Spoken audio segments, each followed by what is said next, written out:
नाज़रीन, सखरन में Pakistan people's party पारा शहीद बेनज़ीर भुट्टो जे ईसारे सवाब रत जो अथियो ॾियण वारी कैंप लगाई वई। कैंप जो इफ्तिताह पीपी ज़िले सदर अली अकबर जमाली, डॉक्टर बशीर जमाली और डॉक्टर मोहम्मद सादिक सियाल कयो।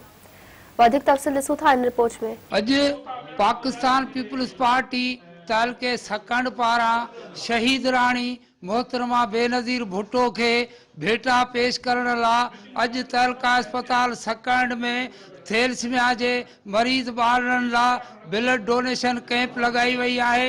हिते पाकिस्तान पीपुल्स पार्टी जा अॻवान रईस नूर अहमद लाखो, डॉक्टर बशीर अहमद जमाली, चाचो अली अकबर जमाली, सैयद अली हैदर शाह ॿिया मौजूद आहिनि।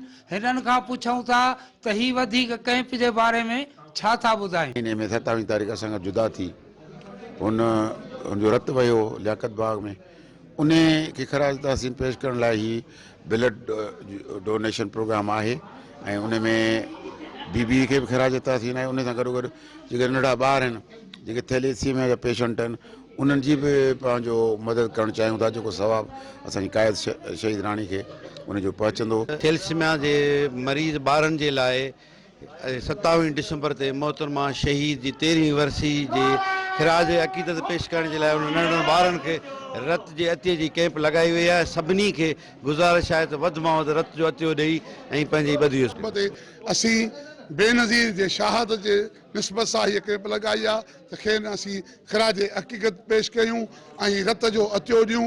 रत जी नंढड़ा ॿार जेके मरीज़ आहिनि नवाब शामी, उनखे हर साल असीं हिन मोहतरमा जे शहीद जे राणी जे वरसी मौक़े ते असीं रत जो कैंप लगाईंदा आहियूं। 20 दिसंबर जेको असांजी क़ाइद शहीद मोहतरमा बेनज़ीर भुट्टो जो शहीद थियण जो ॾियारो आहे, उनखे अक़ीदत पेश करण लाइ असां हर साल थैलेसीमिया जे ॿारनि जे लाइ रत गॾु करण जे लाइ कैंप लगाईंदा आहियूं। समझे पूरो कंदे रत जी बोतल ॾिनी ऐं दोस्तनि खां वठी ॾिनियूं। Peoples party chairman Bilawal Bhutto Zardari sahab ऐं मैडम आदिफ फराल टालपुर साहब जे चवण मुताबिक़ ही जेका सकण तहलका सकण में